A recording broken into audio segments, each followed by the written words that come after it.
ನಮಸ್ತೆ ಫ್ರೆಂಡ್ಸ್, ನಾನು ನಿಮ್ಮ ಚೇತನ್ ಬ್ರೋ ಮಾತಾಡ್ತಾ ಇದ್ದೀನಿ. ಬನ್ನಿ, ಇವತ್ತು ಲಿಫ್ಟಿಗೆ ಡ್ಯಾಮ್ ಪ್ರೂಫ್ ಮಾಡ್ತಾಯಿದ್ದೀವಿ. ನೋಡೋಣ ಡ್ಯಾಮ್ ಪ್ರೂಫ್ನಲ್ಲಿ ಲಿಫ್ಟಿಗೆ ಯಾಕಪ್ಪ ಡ್ಯಾಮ್ ಪ್ರೂಫ್ ಮಾಡಬೇಕಂತ ನಿಮ್ಗೆ ಹೇಳ್ತೀನಿ. ಬನ್ನಿ ಹೋಗೋಣ. ನೋಡಿ, ತುಮಕೂರು ಸೈಟು ನೀರು ಹಾಕಿದ್ದಾರೆ, ಹಾಗಾಗಿ ಬ್ಯಾಕ್ ಸೈಡಿಂದ ಹೋಗ್ತಾಯಿದ್ದೀನಿ.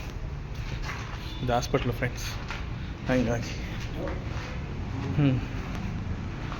ಬನ್ನಿ ಹೋಗೋಣ. ಎಲ್ಲ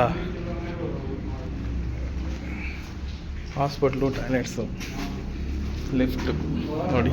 ಇದರಲ್ಲಿ 2 ಲಿಫ್ಟ್ ಇದೆ. ಲಿಫ್ಟಿಗೆ ಡ್ಯಾಮ್ ಪ್ರೂಫ್ನ ಸ್ಟಾರ್ಟ್ ಮಾಡಿದ್ವಿ. ಯಾಕಪ್ಪ ಅಂದರೆ ಇದಕ್ಕೆ ಎಲ್ಲ ಫಿಲ್ ಆಗಿಬಿಡುತ್ತಲ್ಲ ಫ್ರೆಂಡ್ಸ್, ಸುತ್ತಲೂ ಪ್ಯಾಕಿಂಗ್ ಆಗಿಬಿಡುತ್ತೆ ಲಿಫ್ಟಲ್ಲಿ. ಹಾಗಾಗಿ ಇಲ್ಲಿ ಚಿಕ್ಕ ಪುಟ್ಟ ಹೋಲ್ಸ್ಗಳನ್ನೆಲ್ಲ ಫಿಲ್ ಮಾಡಿರ್ತಾರಲ್ಲ, ಹಾಗಾಗಿ ಇದಕ್ಕೆ ಡ್ಯಾಮ್ ಪ್ರೂಫ್ ಮಾಡ್ತೀವಿ. ಡ್ಯಾಮ್ ಪ್ರೂಫ್ ಮಣ್ಣೇ ಮಾಡಬೇಕು ಲಿಫ್ಟಿಗೆ. ಮಾಮೂಲಿ ವಾಟರ್ ಬೇಸ್ ಮಾಡಿದ್ರೆ ಲೀಕೇಜ್ ಪ್ರಾಬ್ಲಮ್ ಏನಾದರೂ ಇದ್ದರೆ ಪ್ರಾಬ್ಲಮ್ ಆಗುತ್ತೆ. ಹಾಗಾಗಿ ಡ್ಯಾಮ್ ಪ್ರೂಫ್ನೇ ಮಾಡಬೇಕು ಫ್ರೆಂಡ್ಸ್. ನೀವೆಲ್ಲ ಲಿಫ್ಟ್ ಮಾಡಿಸಿದ್ರೆ ಎಕ್ಸ್ಟೀರಿಯರು ಮತ್ತು ಇಂಟೀರಿಯರು ಎರಡನ್ನೂ ಸಹ ಡ್ಯಾಮ್ ಪ್ರೂಫ್ನೇ ಮಾಡಿ. ನೋಡಿ, ನಮ್ಮ ಹುಡುಗ ಹಾಕೊಂಡು ತೀರ್ತಾನೆ ಡ್ಯಾಮ್ ಪ್ರೂಫ್ನ. ನಾವು ಬಿಲ್ಲ ವಾಪಸ್ ಡ್ಯಾಮ್ ಪ್ರೂಫ್ ತಗೊಂಡಿದ್ದೀವಿ. ಫ್ರೆಂಡ್ಸ್, ಯಾಕೆಂದರೆ 1 ಕೋಟಿಗೆ ಇದು ವೈಟ್ ಮಾಡ್ತಿರೋದ್ರಿಂದ 1 ಕೋಟ್ ಮಾಡಿದ್ರೆ ಏನು ಫಿನಿಷಿಂಗ್ ಬರೋಲ್ಲ. ಆಮೇಲೆ ಮ್ಯಾಟ್ ಥರ ಕೂತ್ಕೊಳ್ಳಲ್ಲ. 2 ಕೋಟ್ ಮಾಡಬೇಕು ಫ್ರೆಂಡ್ಸ್. ಈಗ ನಾವಿನ್ನೂ 1 ಕೋಟ್ ಮಾಡ್ತಾಯಿದ್ದೀವಿ. ನೋಡಿ, 1 ಕೋಟ್ ಡ್ಯಾಮ್ ಪ್ರೂಫ್ ಮಾಡ್ತಾ ಇದ್ದೀವಿ ಲಿಫ್ಟಿಗೆ. ಇದು ಲಿಫ್ಟು ಕೆಲವು ದೊಡ್ಡದು ಮಾಡಿರ್ತಾರೆ, ಕೆಲವು ಚಿಕ್ಕದು ಮಾಡಿರ್ತಾರೆ.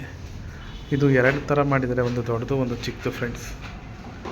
ಹಾಗಾಗಿ ಇದು ಟೋಟಲ್ 5 ಫ್ಲೋರ್ ಇದೆ, ಗ್ರೌಂಡ್ ಫ್ಲೋರ್ ಬಿಟ್ಟು. ನೋಡಿ, 4 ಮೂಲೆಗೂ ಹೊಡಿಬೇಕಲ್ಲ ಫ್ರೆಂಡ್ಸ್. ಹಾಗಾಗಿ ನಮ್ಮ ಹುಡುಗ ಮಾಡ್ತಾ ಇದ್ದಾನೆ ಲಿಫ್ಟಿಗೆ. ನೋಡಿ, ಇನ್ನಾಗ 2 ಫ್ಲೋರ್ ಬಾಕಿ ಇದೆ. ನೋಡಿ ಮೇಲ್ಗಡೆ ನೋಡಿ, ಲಿಫ್ಟನ್ನ ಸೆಟ್ ಮಾಡೋದಕ್ಕೆ ಸಾರ್ವೆ ಹಾಕಿದ್ದಾರೆ. ನೋಡಿ ಫ್ರೆಂಡ್ಸ್, ಎಲ್ಲ ನೀಟಾಗಿ ಹೊಡ್ಕೊಂಬರ್ತಾರೆ. ಒಂದು ಕಡೆಯಿಂದ ನೀಟಾಗಿ ಹೊಡಿಲಿಲ್ಲ ಅಂತಂದರೆ ಮತ್ತೆ ತೆವಸ್ಕೊಂಡ್ರೆ ಪ್ರಾಬ್ಲಮ್ ಆಗ್ಬಿಡುತ್ತೆ. ಲಿಫ್ಟ್ ಯಾವುದೇ ಕಾರಣಕ್ಕೂ ತೆವಸ್ಕೊಬಾರ್ದು. ಹಾಗಾಗಿ ಡ್ಯಾಮ್ ಪ್ರೂಫ್ನೇ ಮಾಡಬೇಕು ಫ್ರೆಂಡ್ಸ್ ಲಿಫ್ಟಿಗೆ. Okay, bye friends. ಇನ್ನು ನೆಕ್ಸ್ಟ್ ವಿಡಿಯೋದಲ್ಲಿ ಏನೇನು ಮಾಡ್ತಾರೆ ಅಂತ ಬೇರೆ ತೋರಿಸ್ತೀನಿ ಹಾಸ್ಪಿಟ್ಲಲ್ಲಿ. ಬಾಯ್.